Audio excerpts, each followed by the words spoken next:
vallades o bosque, calá, no medio vive unha bruxa, a bruxa regañadentes. Sí, ten dentes de ferro. Afías todos os días nunha roca e come nela. Cos osos fai un alado que rodea a súa casa. Un día, un dos irmáns dixo: imos ao bosque. Non, que se escoitaches o que dixo mamá. Sí, que vive unha bruxa. Pero eu non lle teño medo das bruxas. Pois eu tampouco. Pero mamá dixo... Non sexas cagainas. Imos. E alá marcharon todos, uns máis decididos que outros.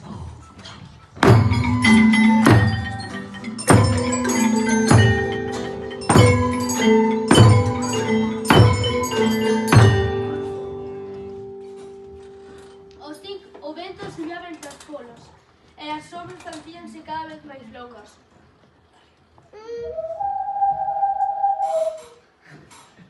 Os 5 irmáns comenzaron a sentir medo, pero ningún sabía como volver a casa. O máis pequeno dixo: Subirei a unha árbore, a ver se así podo ver o camiño.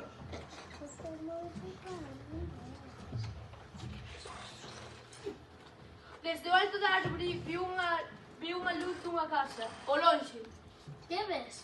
Vexo a casa da bruxa. Que vai ser, ó?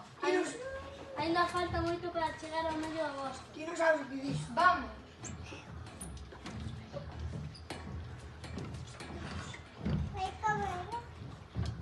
Cando chegaron a casa, unha muller asomou a porta.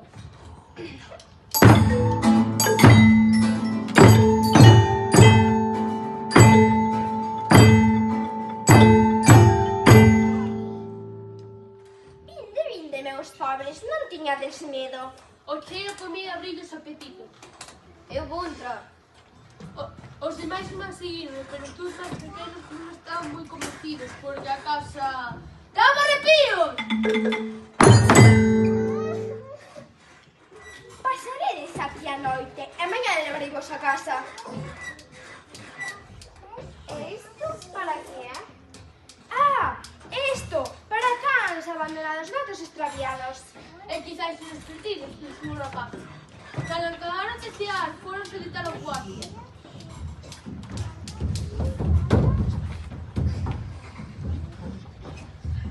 E todos os irmáns quedaron dormidos no momento, pero o máis pequeno non paraba de dar voltas na cama e sen pegar ollo. Entón viu a lúa que iluminaba o bosque, a horta. Era un balado de osos! Pernas, brazos, cráneos. Osos de nenos pequenos! De pronto sentiu que alguén chegaba. Era a bruxa!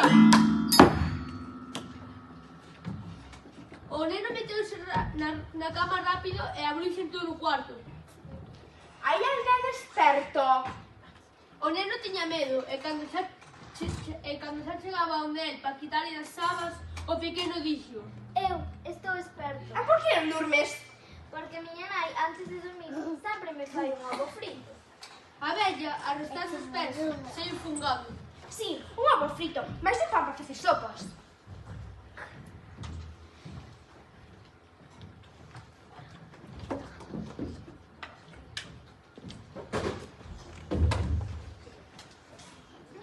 O neno comeu o ovo e deitouse, pero...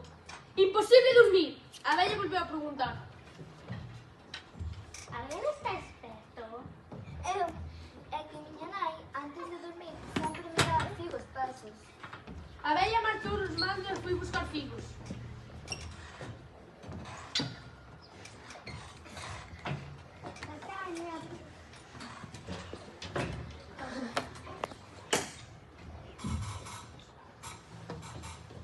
O pequeno tenía con medo e outra vez apareceu a bruxa. Alguén está experto? Eu. E que demo que pasa agora? É que miña nai, antes de dormir, sempre me trae un pouco de agua do pozo nunha peneira e despois durmo axiña. A vella botando de pestes, deu media volta e cando colleu a peneira, caeulle unha pastilla de xabón. Ai, os meus objetos máxicos eran mellor que os ganos. Deixou o xabón, un peito e un cuitelo e foi buscar auga. En canto o pequeno oiu a vella sair, gritou os seus irmáns. Espertade, espertade, que esta é a casa da bruxa. Os irmáns despertaron sobresaltados, pero antes de sair correndo o máis pequeno dixo: A bruxa deixou os obxectos máxicos na cociña. Vounos buscar. A vella seguía no pozo intentando de encher auga na peneira, cando viu os rapaces fuxindo a luz da lúa. Botou a correr detrás deles decañando os entes.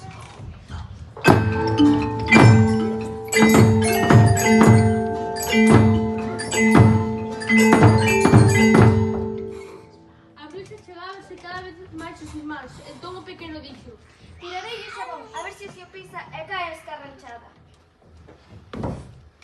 O xabón caeu xusto diante da bruxa e converteuse nunha montaña de espuma. A bruxa picaba nos ollos e cuspindo burbullas gritou: Paredes cando vos pide.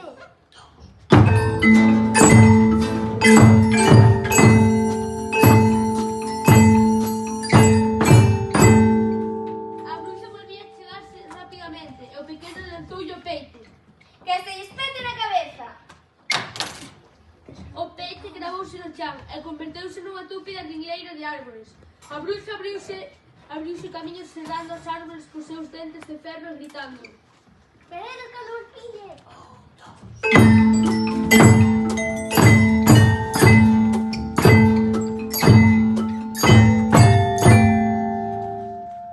Cando xa a bruxa estaba a punto de atrapalo, o pequeno lanzou o que lle quedaba: o coitelo!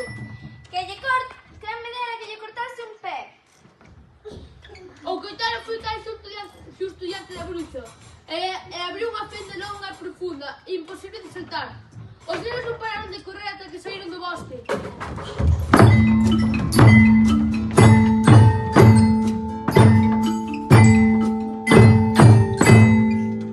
A bruxa, coa cabeza agacha e arrastando os pés, foise para a casa e allí quedou para sempre.